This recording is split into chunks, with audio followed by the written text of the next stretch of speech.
अस्सलाम वालेकुम दोस्तों, आज हमारे साथ फिर से मौजूद हैं सफ़ीउल्लाह उमर, जो कि क्रिकेट पर तज़किया करते रहते हैं।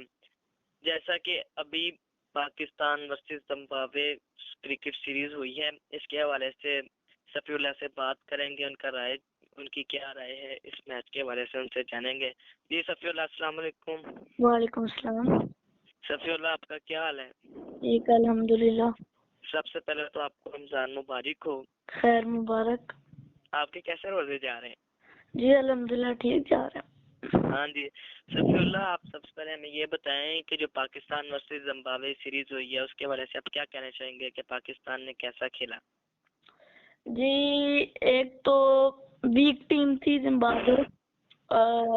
वो इतनी कोई खास टीम नहीं है, लेकिन जो पाकिस्तान आराम से उससे जीत सकता था।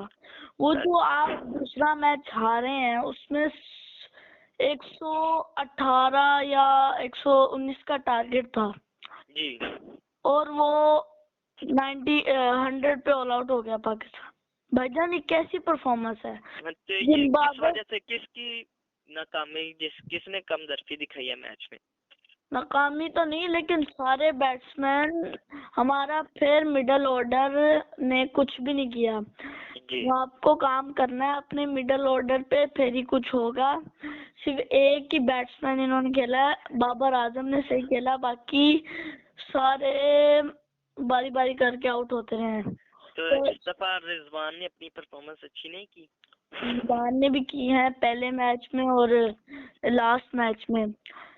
और पहला भी हम सिर्फ रिजवान की वजह से जीते हैं, क्योंकि उसमें सिर्फ रिजवान ने 83 मारा, बाकी सारे 1 2 3 पे आउट हुए हैं। 149 का बनाया था पाकिस्तान ने, लेकिन वो जिम्बाब्वे, मैंने आपको बताया, वीक टीम है, तो उन्होंने आराम से उसको डिफेंड कर लिया। दूसरे में जो हारे हैं उन पे बड़ी शर्मनाक परफॉर्मेंस। और फिर लास्ट T20 में तो अच्छा खेला बाबर ने भी और रिजवान ने भी, इन दोनों ने बहुत अच्छा खेला। और ओवरऑल जिम्बाब्वे को दूसरा मैच जो ये हारे हैं वो नहीं आना चाहिए था, क्योंकि इतनी जो है वो वीक टीम है, उनके खिलाफ वो हार गए हैं। इतनी आसान टोटल था, इतना आराम से आप उसको चेस कर सकते थे, लेकिन पाकिस्तान ने जो किया वो आपके सामने है। हाँ जी, तो आपने बैटिंग के बारे से तो बता दिया कि बाबर आजम और रिजवान के अलावा किसी ने अच्छा खेला है मैचेस में? नहीं, किसी ने नहीं अच्छा खेला। जी, तो बॉलिंग के बारे से आप क्या कहेंगे? बॉलिंग भी पाकिस्तान की सही रही है इन मैचेस में, इसलिए तो ये छोटा टोटल डिफेंड कर पाते थे। वीक टीम थी इसलिए आप कुछ कह नहीं सकते, क्योंकि इतना टफ मैचेस नहीं हुए। अब लो वन साइड बना के रख दिया पाकिस्तान ने जिम्बाब्वे को। यानी आपके कहने का मतलब है कि पाकिस्तान के टक्कर का मुकाबला नहीं था? हाँ, नहीं था।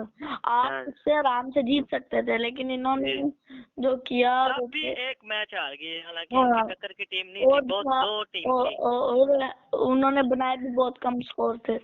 जी, तो बॉलिंग इन्होंने शाहीन नहीं खेले, क्योंकि उनको रेस्ट देना चाहिए था, क्योंकि वो लगातार इतनी देर से खेल रहे हैं, उनको रेस्ट देना चाहिए था।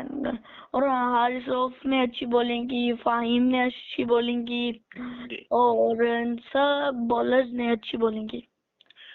तो आगे कोई पाकिस्तान का मैच है?